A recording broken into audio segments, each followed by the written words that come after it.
All right, without further ado, let's just get into today's topic. So we're talking about aging in not necessarily place, but aging in the right place. Well, what does that mean? Aging in place has sort of become I guess it's a politically correct term, but when I am having a coaching or a consultation session with someone, they don't say aging in place. They say, oh, we're staying put, right? Does that sound more, we're staying put. We're staying right where we are. And I think statistically, most of us intend to stay right where we are. We want to stay in our homes. We love our homes.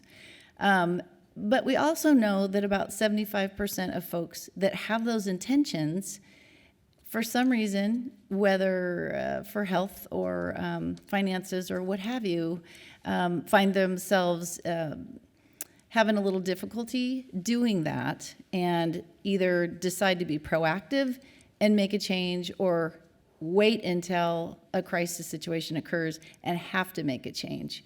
And so we just want to kind of open your minds to those possibilities and options and plans to kind of kick off this year's seminar series. So I want you to do something for me. I want you to turn to your neighbor and say, we are going to learn something new today. Go ahead. Turn to your neighbor. Okay, very good. Now I want you to turn back to your other neighbor and say, it's about time. All right. Good. Now we've opened our minds. We're ready to learn something new here. And last housekeeping, mute or silence your phones, please. Happens to everyone. CVS has your prescription ready, probably. So aging in place can be so many different things. It can be staying in your current home and figuring out a way to make that a happy, healthy, safe place for now or in the long term. It might be that, no, we're going to stay here as long as we can, and as long as we can mean a lot of different things. As long as we can drive, as long as we can maybe see to drive, right? As long as we can get up the stairs, as long as we can keep, taking care of the home, as long as we can keep cooking for ourselves. I mean, as long as we can look a lot of different ways. But so we have helped hundreds of people right size. Sometimes that's just selling your 3-story single family, long-held family home with the pool that you raised your kids in. The grandkids have come and gone, and the house is just too much, and you're just going to move to another single family home. Maybe it's a 1-story without a pool. Maybe it's a 1-level townhome so that the exterior maintenance is being taken care of by somebody else. Maybe it's a condo, with an elevator so you don't have to worry about stairs, but you're still living on your own. Maybe it is moving to a 55-plus active community like a Rossmore. Maybe it looks like an independent senior community. We're going to get a little bit more into what these all are like high level today. And then again, as you heard down the road this year, we'll have specific talks on the various types. So independent living, maybe like a Carlton or like a Heritage Downtown. Maybe it's assisted living, like an Atria or a Carlton or one of the others. Or maybe it's a continuing care retirement community, or as they're being called more often, life plan community, like a Reutlinger or a Viamonte or a Stonebridge Creek, one of those two, St. Paul's Towers. There's a number of them. So aging in place can take on a lot of different scenarios, can't it? And so we want to first kind of talk about, we're going to kind of run through how naturally the panelists and I start talking with people. And normally the first calls are people that start to need just a little care in the home, a little extra assistance with maybe activities of daily living, right? And so I am going to be asking Bach, first of all, we're going to have them all introduce themselves so you know who we have up here and you know how darn smart they are and experienced and seasoned they are. So why don't we start with you, Bach, and then we're going to go down the way there and at least introduce yourself today before we start talking. Good morning. My name is Bach Prahil. I'm the owner and general director of Better Days Provider. We are a non-medical in-home care service provider located in Walnut Creek, or in other words, we're the one who provide caregivers at home. We've been in business for 14 years, and I'm so happy to be here. Oh, thanks, Bach, for being here. Julianne. Hey, my name is Julianne Bigelow, and I started off at John Muir Hospital working in physical therapy, mostly in the rehab unit, and 25 years ago, I realized there was a lot of people that were in the hospital for different reasons, and they needed to find an alternate place other than home. So I started CareQuest in 1997 to really help work with families and seniors navigate the whole landscape of the different senior living options, which I'm going to talk about a little bit today. So my company is called CareQuest, and I didn't bring literature today, sorry. But if you just Google CareQuest, I will come right up and you can find me that way. Or Dana she has me on speed dial.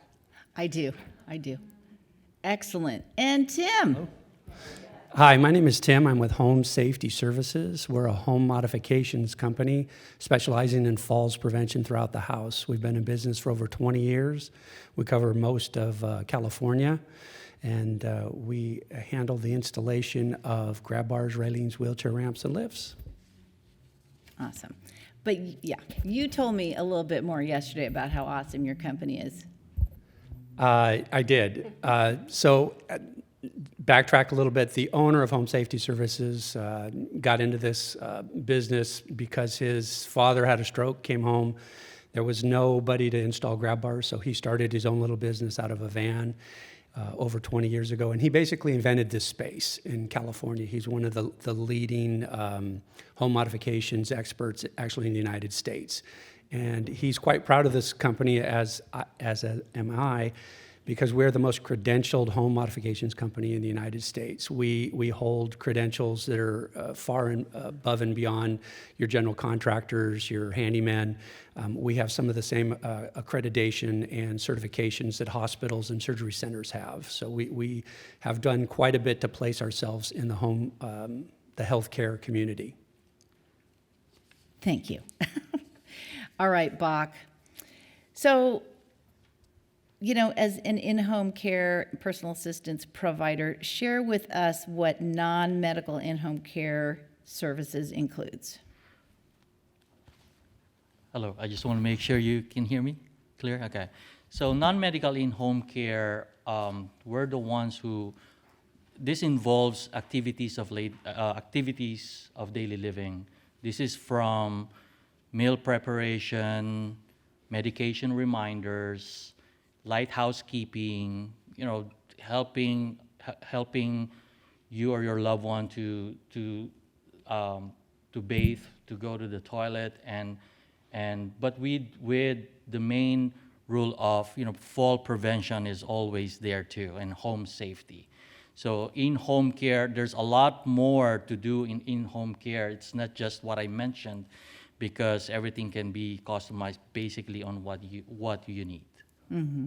Perfect. So under what circumstances do you usually get called? Most of the calls comes from families or loved ones who are in crisis. Those who just got out of the hospital, or who has a disease or an illness.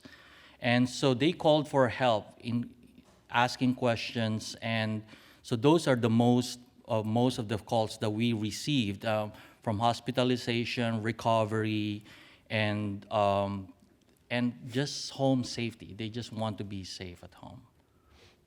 Awesome. So, and we mentioned non-medical. And so do you want to touch real briefly on what the difference would be between non-medical and medical? Yes. Okay. Sure. So non-medical, it is about, the general rule is we are not allowed to administer medications.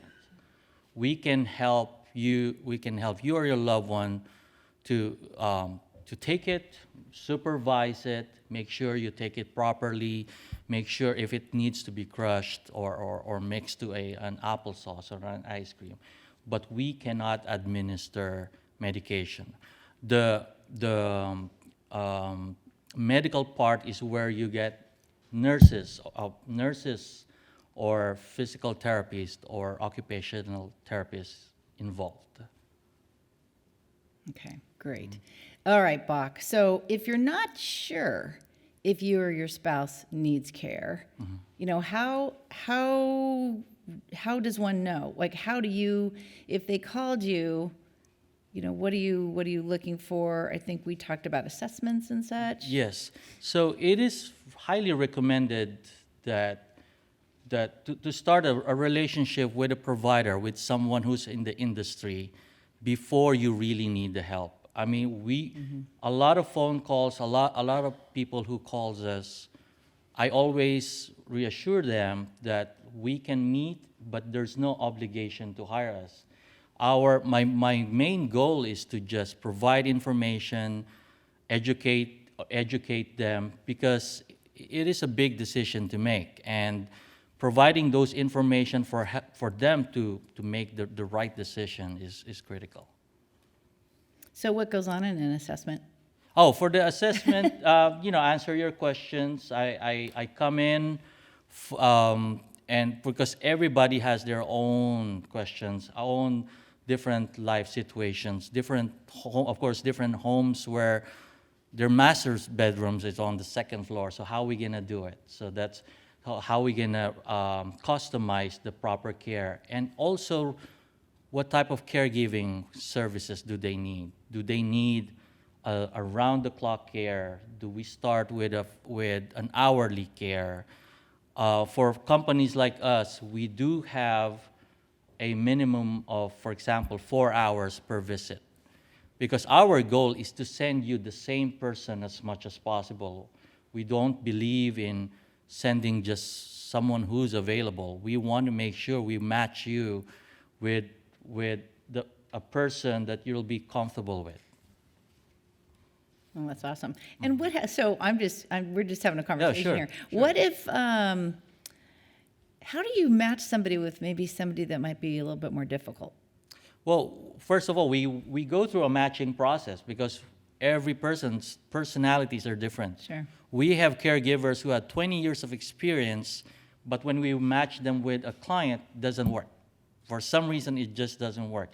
But we have caregivers who's just like starting for like a year, and when we match them with a client, they just click right away. So it all depends on the personalities.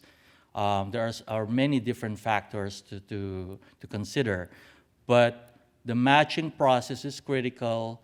We line up several candidates for you. We send them to you for an interview and an introduction. You can ask them all questions in person, and once you decide that you feel comfortable with one of the caregivers, that's a good way to start. Right. And sometimes, so my mom has care, and my brother and I wanted to be there and meet the people too. So, sometimes they've got to pass the pass the approvals of the family members too, right? Yes. So someone's inviting strangers into their home, and I know for some of us that seems a little scary. So I'm just wondering if you could speak to, how are these caregivers screened? What are the security risks? And do all the companies have the same level of screening? Yes, we do. Now the state regulates in-home care. So we have a standard background checking. We make sure that all people we send to you are background checked, TB tested. Now, of course, COVID tested, COVID vaccinated and boosted. and of course those fingerprinting and federal and state criminal background checks are implemented. And besides that, we also do reference checks and some other background checking. There are several hiring procedures that we implement where we get an extra filter of who we hire. A lot of caregivers works with many different caregivers, and so they can recommend caregivers to us, and then we process them. Okay. Yeah. And then I remember we talked about, what's HCO license? Yeah, the HCO. What is So every caregivers right now needs to have what we call the home care aid license or home care aid number, which is processed by the state. So us as a in-home care provider, we have our own license by the state called home care organization. So all of our employees should have a home care aid license or home care aid number. Awesome. So, all right, we might as well get to it because people want to know. Yes. What can someone expect to pay for this type of service? And here's the follow-up question to that is, is it less expensive to do the hourly? Is it less expensive to have a live-in? Is it less expensive to go through a referral service? And then how does that even compare? Sure. So how about that? Yeah, sure. So since the services are divided into hourly could be from 4 hours to 6 hours, 8 hours, 10 or 12 hours. And then, of course, the round-the-clock care, which is mostly called as live-in. So for the hourly, you pay by the hour. The price range costs from $30 to $40 an hour. It all depends on the number of hours, location, and level of care. And then, of course, for those longer hours, let's say from more than 8 hours, overtime fees may apply, but we as a provider, we can all discuss that. But for live-in or round-the-clock care, the state requires all caregivers to have 8 hours of uninterrupted sleep. So there's no such thing as 24-hour care where the caregivers is up 24 hours a day. No, so they technically work for 16 hours, 8 hours of uninterrupted sleep. So we do not, in my company, we do not charge by the hour. Instead, we charge by the day. It's more cost effective, still pricey at some point, but it's still cost effective. Now the range, it costs from $530 to $580 per day. I would also want to say that there are cases where our loved ones or clients gets up multiple times a night. So then the 8 hours of uninterrupted sleep is not met, and so that the live-in may not apply. So that's the time we switch it to 2 12-hour shifts, where you will have 2 caregivers per day. We recommend the 1 caregiver a day live-in if it's round-the-clock care, because we minimize the number of people coming to your home, and then you get familiar, which I discussed earlier about having the same caregivers as much as possible. But to answer that question, it's from $530 to $580. There are some other companies who offers more, of course, and there are some other companies that cannot do round-the-clock care. They just have to do hourly, which is, it can be more than what we offer. So I strongly recommend, before you need help, please do your research, get educated, talk to people like us or my colleagues, get more information. With no obligation to hire us, you can shop around and for you to help make that better decision. That's awesome. Thank you. Sure. What about long-term contracts? Do people sign a contract? How long are they committed for? What does that look like? Yes, sure. So our caregivers are employees, so we take care of all the employer taxes. We provide them all the insurance that they need, workers' compensation. There are caregivers. There are clients who require some lifting. So the higher risk of a caregiver being injured while lifting, like a back injury or a wrist or shoulder injury, that's why we have the workers' compensation. So it is very necessary for us. And what about long-term care insurance? Does that cover any of this? Yes, so if you have a long-term care policy, we can help you. We document every day. We have documentation that proves and supports your claim for your long-term care insurance company. Now, does Medicare covers our services? No. It has to be a separate long-term care insurance policy. And we do all the daily notes, all the invoicing, that once we issue you the invoice, at the same time, we gather all the information and we file the claim for you. You can get reimbursed, after 10 business days once we file it for you.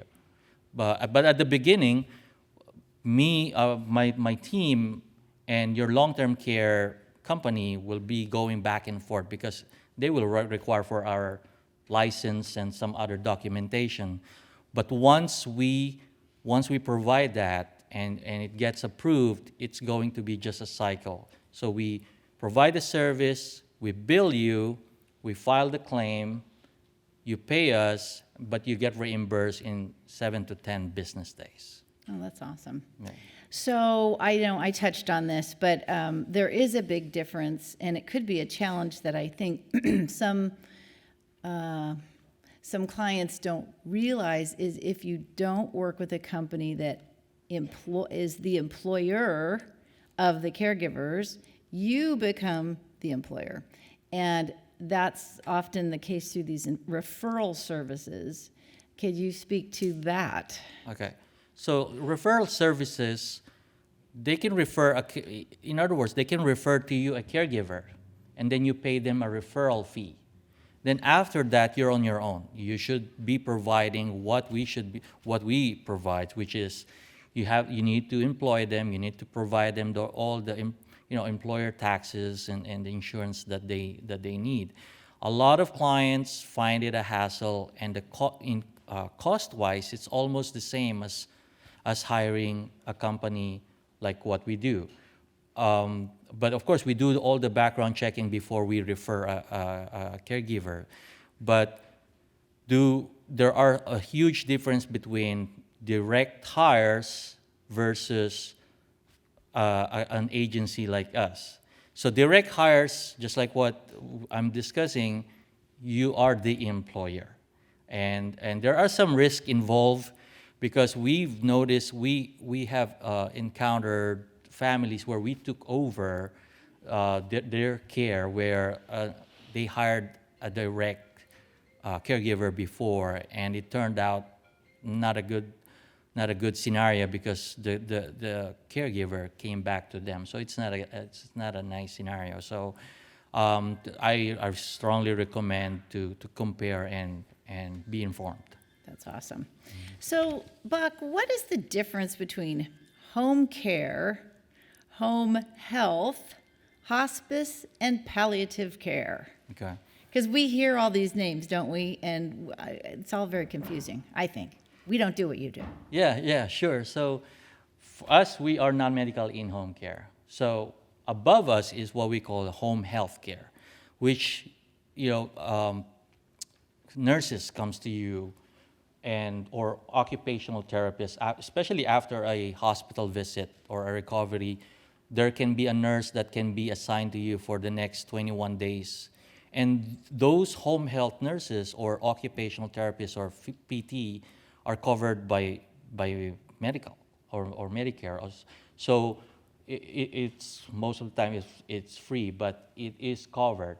Now, there's another group, of course. Hospice is, in other words, is end-of-life care. We work with a lot of hospice agencies.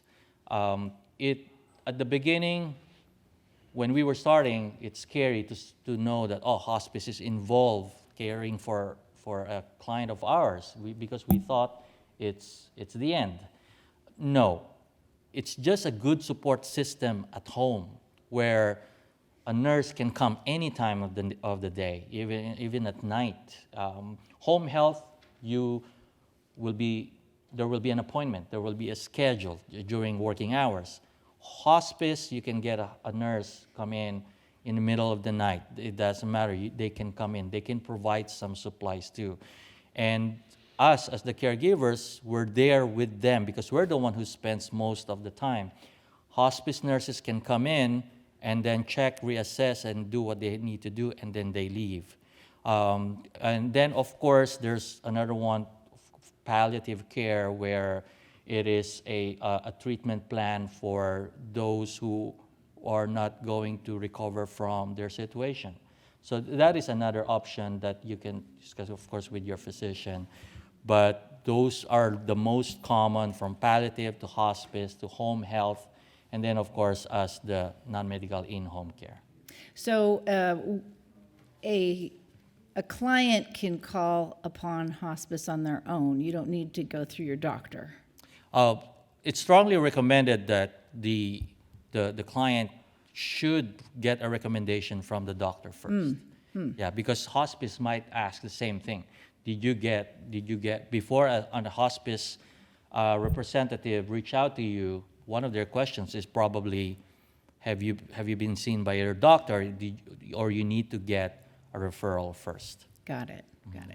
And this is all very, I won't say near and dear, but my mom has been going through all this whole last 2021. So I live this. And that's why I feel very strongly about sharing this information with all of you, because of course things happened that nobody planned on. And, everybody had to kind of scramble and figure out solutions to some of the challenges. So thank you for sharing all this. So couple other questions for you, Bach. What type of training do caregivers in general, in your company and in others, get? Yeah, sure. So we have standard training where we deal with infection control, especially now during these times. We have infection control training, we have dementia training, we have elder abuse, and some other critical training, and it evolves to what the current situation is. We have lifting trainings for most of our caregivers, especially for those who require some transfers from bed to a wheelchair, or wheelchair to a recliner, or back. So there are numerous trainings, but we also check for experience and common sense. So there's a lot of common sense that needs to be involved for the caregivers to successfully do what they're supposed to do. Trainings are there for them to help them, but being attached to a client, being attached to a client that needs some help it's more. Most of the time, we do more than what we're supposed to do because we get attached. This is the hardest part of our job, is we get attached to our clients. But training, yes, we have standard trainings. And I have one more question for you. How has COVID impacted the caregiving industry overall? Yeah, it's been a challenge, especially at the beginning. I'm pretty sure all of us experienced this when there was no mask around. There's no PPE available. We used to go to LA, Denver, or Portland just to grab a box of masks, because if we ship them, they get stolen. So we have to drive that. But there is a huge shortage of manpower too. So not just on our industry. If you go to a restaurant, you'll see help wanted. You go to a retail store, you'll see, we're hiring.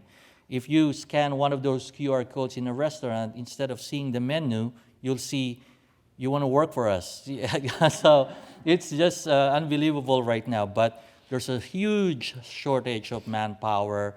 we're just so fortunate that I built a good network of caregivers who's been working with me even before I started. I started as a caregiver 19 years ago, and my company is 14 years now. And I built a good network of caregivers where, a husband and wife works with me, or a husband and wife and the daughter works with. So we build those good network of caregivers, and we find it very very important for us. But hiring the caregiver, matching you with the right one is key.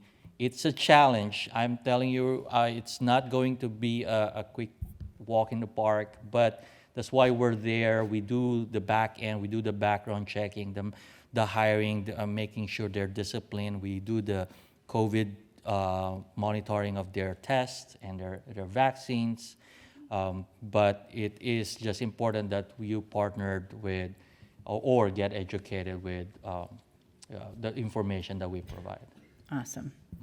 Hey, I'm going to take a quick break. Christine, are those doors unlocked from the other side? Sounded like somebody's trying to get in. I don't want someone to go to the restroom. Okay, are they? Thank you. Okay. And not be able to come back in. Okay. Well, so someone like Bach and his team might come to your home and start offering some in-home care. But what they might also notice, or maybe what the client notices, is that there's things about the house that are not working. Things, you can't get to things, and you're not supposed to be probably getting on a ladder or a step stool. The stairs have gotten really rough. Getting even into the garage, and those two little steps are becoming an issue. You're not feeling quite as secure and safe around your home. And so that's where people like Tim come in, because he understands universal design concepts, and we're going to get to questions at the end if you don't mind. Okay, so Tim understands universal design concepts and measures that you can take to make your home a little bit more safer and accessible for people of all abilities. So, Tim, what are some of the most common challenges people have with their homes? Well, on the simple, is this on? Hello? Yep. On the simplest level, clutter. That's a big thing. I think everybody experiences that. I hear that from my wife every day. And then also poor lighting is a big question. And then rugs and carpet are another big item. And these are kind of the minor ones where you guys can take care of these yourself. And then also, a lot of people don't recognize if they have small pets that those can get in the way, so we recommend putting bells around them. Also, your health, obviously. You need to get your eyesight checked, your ears checked, stay hydrated, exercise, check your medications. But then we move up into more, I'd say, structural designs into the home, which includes what Dana just mentioned, universal design, which is basically a broad concept. It's actually, you can get degrees in this in college now, but it's to make homes more accessible to more people. And I'm oversimplifying that, but that's the big one. And so that could mean something as simple as no thresholds throughout the house, no barriers at your shower, no water barriers, or very limited water barriers, or small little ramped water barriers, so wheelchairs can roll over them. They can mean higher cabinets or higher tables, vanities, so wheelchairs can roll underneath them. It can mean lower cabinets, so people in wheelchairs can actually reach them. Wider doorways, instead of doorknobs that turn this way, you can just push them down on a lever, or they're actually automatic. There's a lot of automation coming into the homes. You see that in the bathrooms with automated soap dispensers, automated water. Those are actually a huge market in homes now, not only in the new builds, but also in aftermarket. And then you start to get into, aging in place. That's where companies like Home Safety Services comes into. So we specialize in falls prevention. And when it comes to aging in place, which flat out means staying in your home independently and safely for as long as you can, irregardless of age, income, and then this is where we fit in, ability. So if the ability to remain in your home becomes hindered, that's when you want to start thinking about solutions at your stairs, at your bathroom, your bedroom, kitchen, garage, anywhere around your home. So it's a complete falls prevention package. That's awesome. And you and I talked about things like chairlifts and such, because I was wondering, so often when we're helping someone getting their home ready for sale, maybe they have had a chairlift, and we usually take those out before we list the home. And so we got on this chairlift talk, didn't we, Tim? Mm-hmm. And I was asking him, is it better for us to call the different companies? And you can even install those too.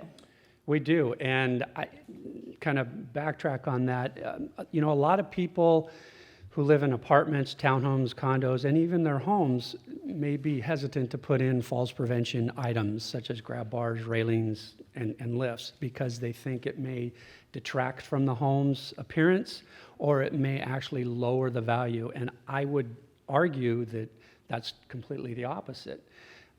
In today's market, most of these modifications now do not look institutional. They do not look like they come from a hospital. There are luxury lines that we carry and other people carry that look quite inclusive into the decor of your home. And you'd be surprised at how many homes have these items that people will look at these items and recognize the necessities of these. And we do sometimes remove stair lifts. We can sell stair lift packages. We can rent stair lift packages, also ramps too. So it's quite common to see more and more homes and apartments and condos and townhouses with these modifications, and they remain through a sales process. No, that's awesome. Yeah, I mean, I've seen some, I was in a home up in the Lafayette Hills, and she wanted to show off her gorgeous bathroom that had just been remodeled, and it was amazing. It looked like a high-end, New York hotel, and it had all the bells and whistles for universal design, including the grab bars and such. But they were so beautifully designed, you would never have known. It was just gorgeous, and the lipless shower and the whole bit. So when someone's home isn't going to work for them long-term, Tim, due to accessibility, talk about the remodel options that are most common. So the space that Home Safety Services occupies is primarily modifications, and we've purposely placed our business in the modifications niche as opposed to the remodel niche, and there's a couple reasons behind that. One, we can respond quickly to a request. So if somebody is actually coming home from a skilled nursing facility, we can respond within 24 hours to modify their home. You can't remodel a house or a bathroom in 24 hours. And then also the expense. A full remodel is quite expensive. There's permits involved where most of our modifications do not require permits, and they are relatively inexpensive.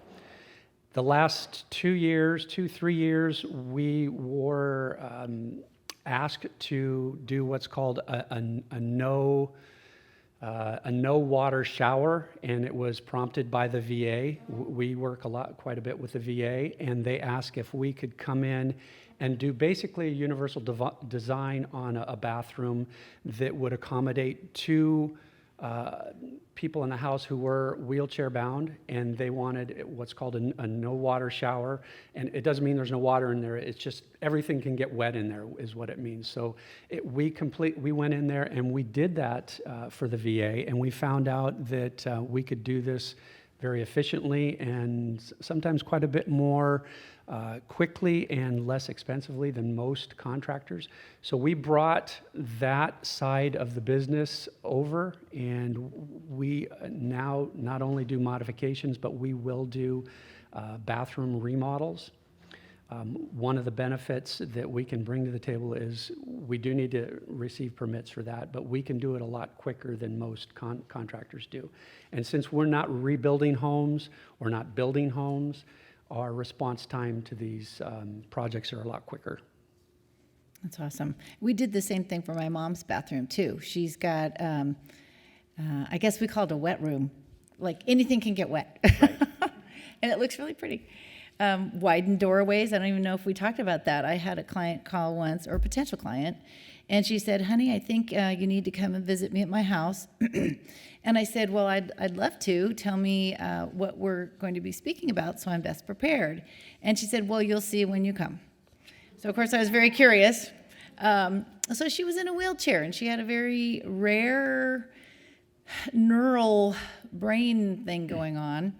And she said, let me show you what's not working. So she wheels down the hall, which she could barely get the wheelchair down the hall. And you could see the scratch marks along both sides of the walls. And then she could not get her wheelchair through the door into the bathroom, much less into the shower. So her 78-year-old boyfriend had been picking her up, carrying her into the bathroom and into the wet shower. That's a disaster on so many levels we don't even need to talk about. But the beauty is all we needed to do is something like Tim or companies like his can help with, which is widen the doorway and put in a lipless shower. And I mean, I don't know if she hadn't thought of that. So we helped her do that. And then she had a special, very unique surgery. She's out of her wheelchair and living happily in Florida riding her bike with her grandkids. So that's a really cool story. But just some simple modifications, or maybe some more major modifications, even like moving mom or dad's bedroom downstairs. If you can turn the dining room, let's say, into the new master and make it gorgeous, there's sometimes ways to work around things so that people can stay put as long as possible. And so, Tim, why is it so important to have an industry credentialed and qualified professional perform these modifications? So there's quite a few people out in the world that do contracting and home modifications. You can find it from your neighbor across the street. You can find it from your son, your daughter, your in-laws. You can find people standing out front of Home Depot. You can find a contractor from the phone book. They're everywhere. Unfortunately, most of those individuals are not trained in senior and elder care issues. And just to kind of dovetail off of Dana's question, what Bach brought up and what Dana brought up is, it's critical that the caregivers, and you may not know it, but you are probably a caregiver if there's somebody else in your home that is about the same age, your spouse or a loved one or a friend or a family member. When you try to do a transfer or help them, you put yourself at risk. When Bach's employees try to do a transfer or help them in toileting or bathing, they put themselves at risk. They're employed to do that. They're trained to do that. Unfortunately, a lot of the injuries occur at those transfer points, and these home modifications will hopefully reduce that because it's easier to get in and out of the showers and easier to get in and out of the bed. Back to the everybody does home modifications. So the company that I represent, we have placed ourselves, we are aging in place experts. We have credentials and such. We are environmental specialist experts. We have National Home Builders accreditation. And as I mentioned, we have what's called Joint Commission accreditation. That's the same accreditation that hospitals and surgery centers have. So all of our techs are trained in elder care issues. And it's critically important that when grab bars are installed, that they're installed properly. We are not fans of suction cup grab bars. We think they're dangerous, and we will never install those. There are a lot of contractors that will do that. When we go into a home, our techs not only know what they're looking for, but they will also interview the client, the proposed client. the caregiver, and anybody else in the house that is part of the care management team, which could include Julianne or Bach. So we are part of that team that knows what the issues are. We will go throughout the house. We will look for potential falls risks, not only if they say, hey, we just want grab bars, but we will go into their bedroom.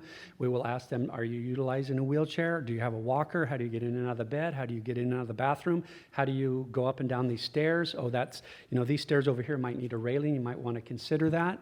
We're not trying to upsell them. We're just trying to integrate information into their care plan.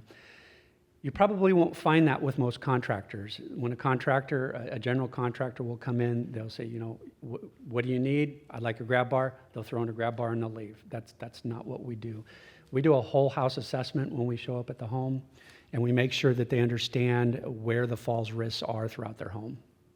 That's awesome. That's awesome. Well, thank you.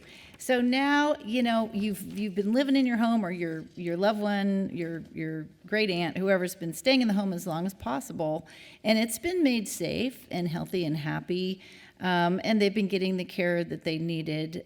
But maybe either they've decided to make a move, or they want to start planning so that if they have to make a move, they have some sort of idea of where that next home would be. What is going to be a good fit, and where would they move to, and how will they get there, and who will help them, and how do they get through the myriad of information. And I think a lot of people say, well, I'm not ready, right? And so I think sometimes when people say, well, I'm not ready, it's because there's 3 things that might be missing. One of 3 things, possibly, maybe all 3. They're missing some information. They're missing the support that they need, and they may be missing the confidence, to make the decisions. And the problem is now, you can Google anything you want. You can go on the internet and Google all day long. You may be getting some good information. You may just see the same 3 names pop up, and you're not getting all the information. So there's a heck of a lot of options, and maybe too many options that get a little confusing. I think it's a little overwhelming. And so, there's people like Julianne that can help with deciding where that next home might be. A seniors real estate specialist can certainly help you if you think your next home looks more like a single-story home, or a townhome, or a condo, or a Rossmore manor. But maybe it looks more like an independent or assisted senior community. Maybe it looks more like a memory care community. Maybe it's a board and care home that you probably have in your own neighborhoods right now. Or, maybe your loved one needs skilled nursing. So I wanted to kind of talk to Julianne, because she's a transition or placement manager, and you can tell us what you want to be called, Julianne. What do you prefer to be called?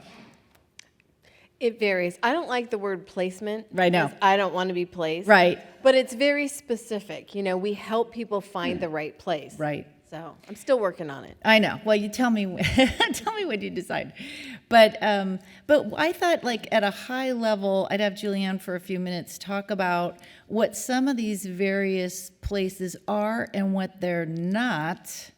And then let's try to wrap it up around 11:15, 11:20, so we have time for questions, okay? Because I know you guys have questions. So where do you want to start? You want to start at what independent is? Yeah, I want to go through the different types of living situations that you can choose from. And to keep myself organized, I did sort of type it up. Perfect. So I can email that to you because someone had... Yeah, that'd be great. Yeah. Yeah, So I it can just type up something as sort well. of like highlights the different options. But independent living is the first option. And of course, all of you, or many of you, are probably living independently in your own home. But an independent living community is a little bit different because it is a community that you would move to where you have your own apartment, you have a full kitchen, you have full laundry. But within the independent living community, they provide transportation, they provide activities, they provide meals, generally 2 meals a day. and that's why you have a full kitchen in that setting. But it gives people a degree of socialization and camaraderie that they wouldn't have necessarily living alone, especially if they were no longer driving, or eyesight was keeping them from getting out of the house and they were feeling too homebound. Because outside of your apartment in the independent living community is a hallway, an elevator, it goes to common areas. You never have to leave the community to get everything you need. What independent living does not have is a program of caregiver support. So they do not hire or have on-staff caregivers to help you if you need help. So if you are living in an independent living community and you start to need some help, then you need to private hire from a company to bring that care into you, just like you would if you were living in Rossmore or your own home. So the important delineation around independent living is that they don't employ caregivers.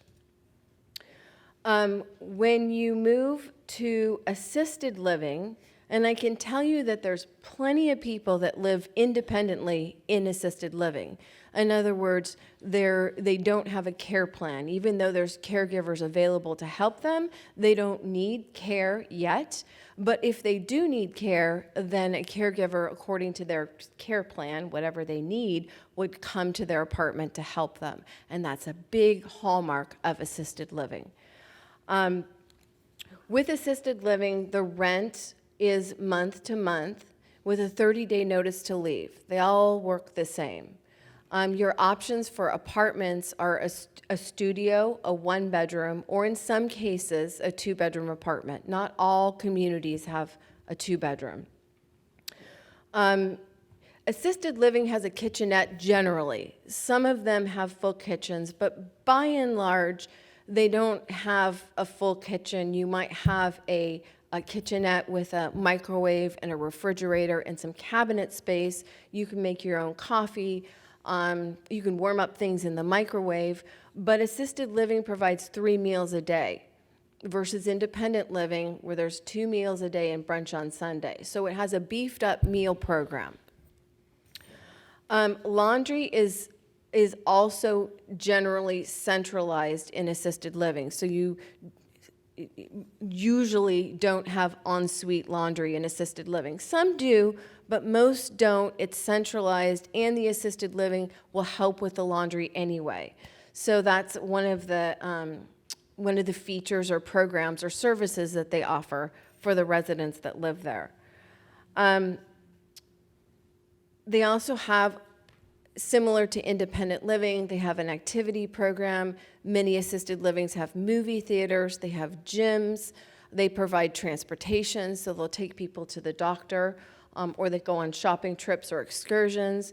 So there's a lot going on in assisted living, in addition to caregivers that are employed by the assisted living to help people with anything like bathing or dressing or getting to meals, managing your medications.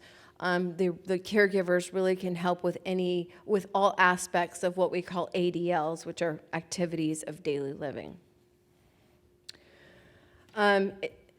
Then there's another area called memory care. Now, memory care is for people who have a hard time functioning in assisted living because they need more oversight or more direction to get through the day. Their memory is not good enough to remember when meals are, or they might not remember where their own apartment is.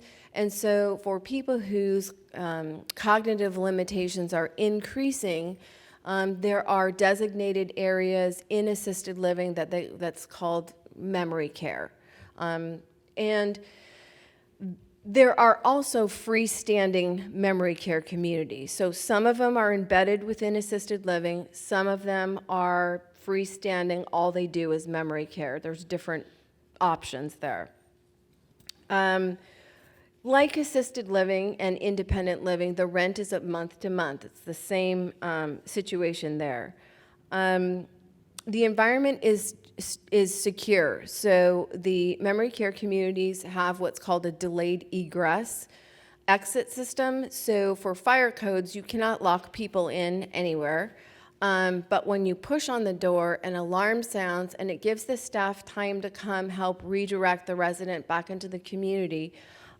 So if they are exit seeking, because some people want to go home or they really don't know where they're going, but it's not safe for them to leave that secure memory care area, and they're just in a more protected environment with more oversight.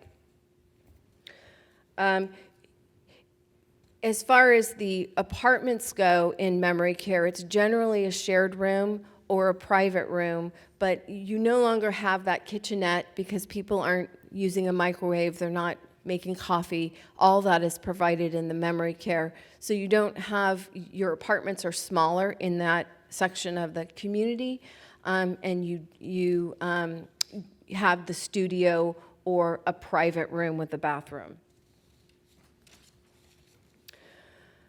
So there's another community that's licensed the same as assisted living and memory care, and we call it a board and care. So it's a residential home that is licensed for only 6 people. And there's usually 2 caregivers that are in these homes that take care of those 6 residents. So it's a smaller, more intimate setting where help is closer at hand. You have a private room or shared room. Usually it's a private room, but because it's a residential home, just like your home or my home, not every room has its own private bath. So what these homes have done, because the residents who live in these smaller care homes generally need more help, they've taken the one central bathroom and really made it very accessible for wheelchairs and walkers and people with limited mobility. Oftentimes it's what Dana's calling the wet bathroom, where everything in the bathroom can get wet and residents are assisted in this sort of barrier-free environment, which makes bathing very easy for folks with limited mobility. The upside of the small board and care is that it's homey and help is very close at hand. The downside of the small setting is that there's not a lot of activities. There is some socialization because you're living with 5 other people, but you lose a lot of autonomy in that type of setting. And you know, from an activity standpoint, there's not a lot going on. But as we age, sometimes the focus or the activities are less important to us, or we're not as interested in activities, but the focus becomes the personal care of the resident, and that's where a board and care can shine. Unlike assisted living, the board and care does not provide transportation generally.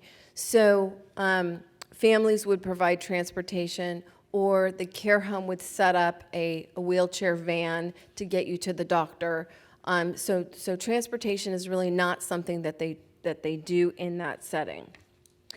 I wanted to touch on another living option, which is called a CCRC. It's a continuing care retirement community. Have you guys heard of Via Monte that just opened here in Walnut Creek? I'm seeing some nods. Stone Ridge Creek in Pleasanton is another one. I think the Rutlinger carries a CCRC designation as well.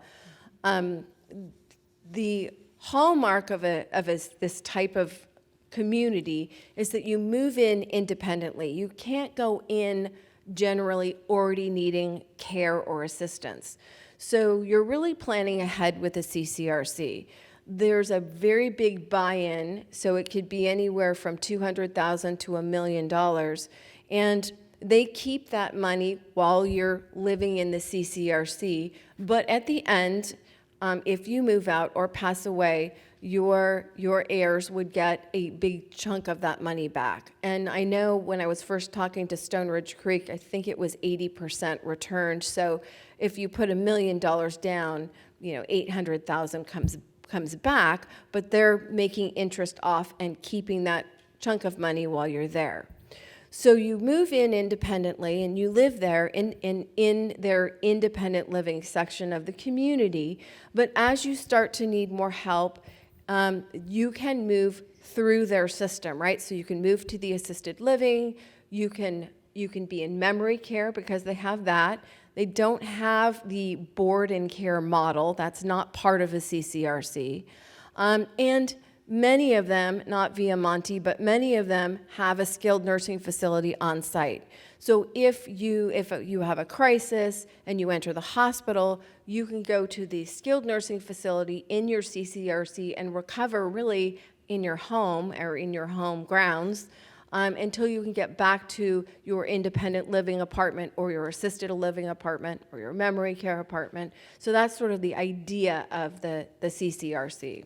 Did you want to add anything on that? No, I mean, we will talk more about all of these specific senior living options down the road during the coming months this year.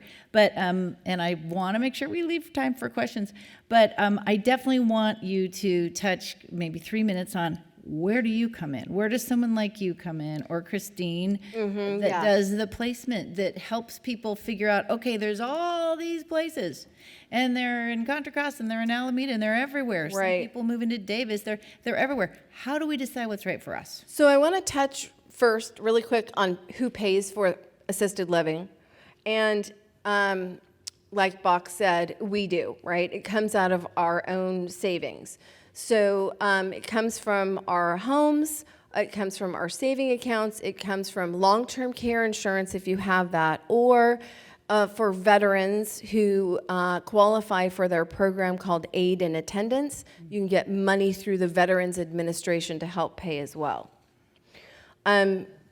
Okay, I'm going to get to that in 2 seconds because skilled nursing, I just want to say, and Bach touched on this also, it's for mostly these days, it's for acute hospital, or it's for short-term rehab after an acute hospitalization.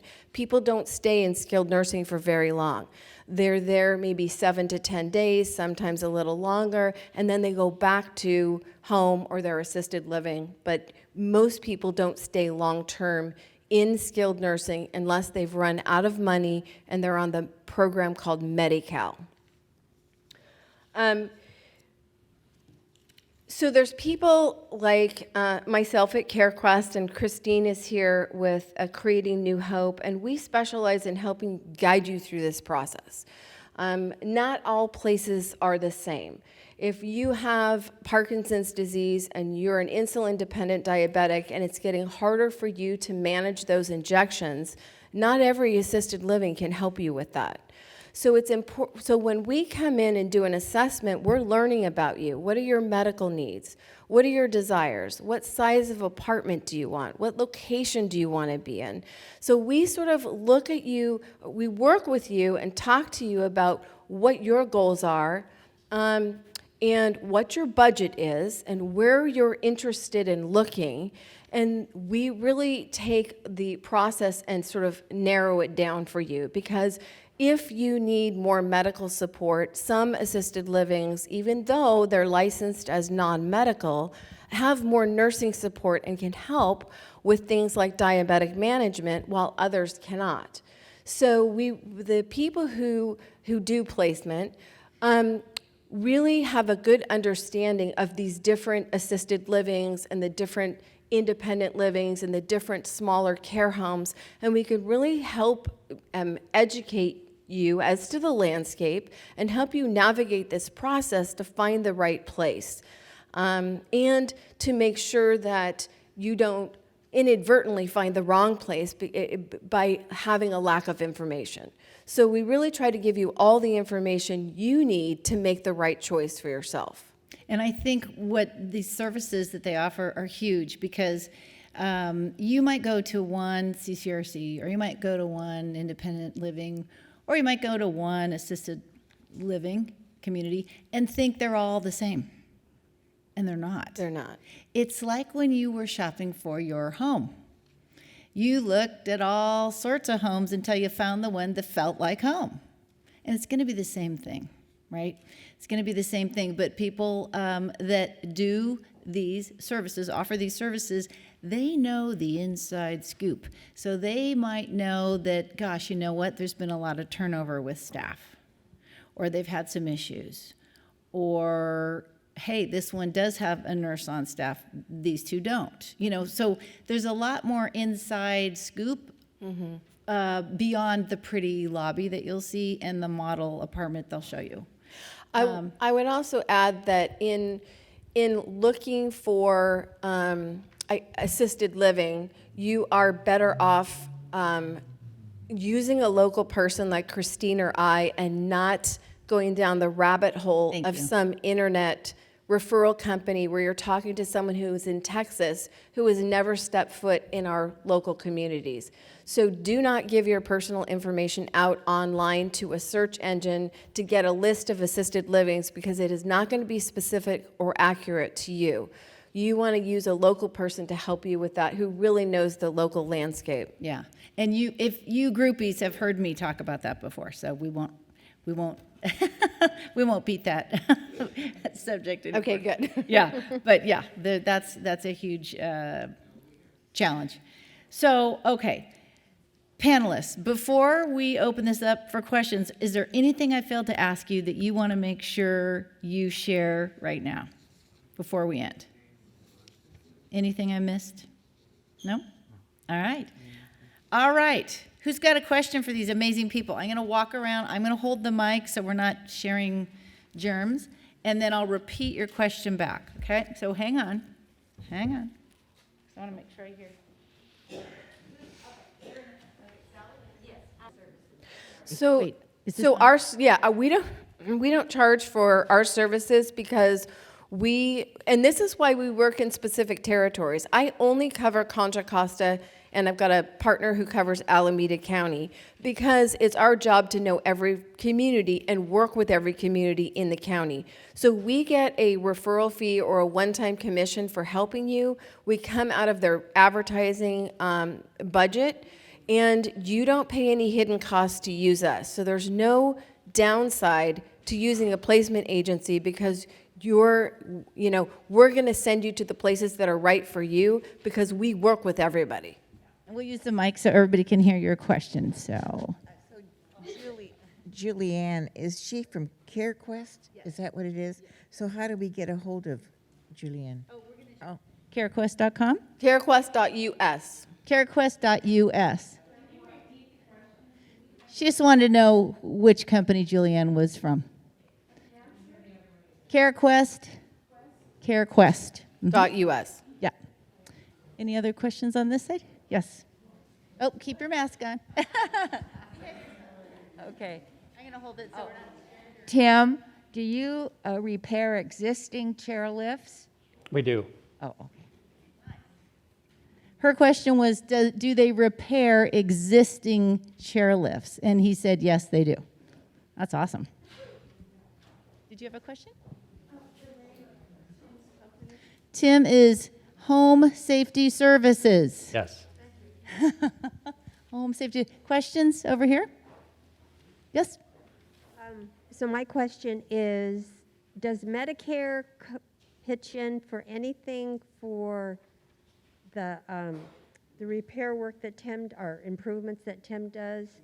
So that's Can I a good, repeat that's her? a good question. So the question was, does Medicare help with home modifications? And I'll give you the short, there's a big long answer, but I'm going to give you the short answer.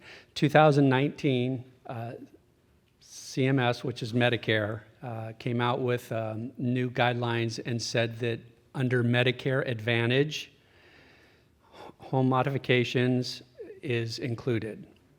What that means, though, is if the insurance company that provides Medicare Advantage decides to pay for it, they will, but they don't have to. So I'm not trying to be vague or anything. If you have Medicare Advantage, I would ask your person or your contact, and if they say, we don't know or no, ask them why and keep pressing them on it, because the U.S. government put that through in 2019 that it is eligible for Medicare Advantage. Oh, that's great. Any more? Yes, ma'am. Will you be discussing home warranties in the future? Probably not, but that has to do with selling a home, but we can talk about that. Or you can call me. I can tell you about that. Yeah, it's just a 1-year policy that you can buy. Her question was home warranty policies, which many homeowners have. They're yearly. You pay again each year. They cover the basics, and then you can add on appliances and such. So if you want more information about that, I'm happy to give you some. Okay. Any other questions? Anyone? Ask your burning questions now. How can we find out what Medicare will pay for? Her question is, how can she find out what Medicare will really pay for? I don't. For all of us, or? Yeah. You know what? I've got a couple Medicare specialists that I could introduce you to if you want to email me or put that on your evaluation. And so I'm going to remind everybody to fill out your evaluations. Let us know how we did. Let us know if there's any additional information you want about anything, and we will get you that information because we love to be resources for you. So I am going to try to end on time. By golly, it's 11:29. Are we good or what? We are so good. So big round of applause for our amazing speakers today. These guys are so knowledgeable, and I just want to thank you all, Bach, Julianne, and Tim, for your time, because I know they're busy, and everybody's busy, but I think hopefully you got something good out of today. You learned something, and I hope we'll see you next month when we are right back here, same time, same channel, first Wednesday for the second one of the year. So Happy New Year, and we'll see you soon.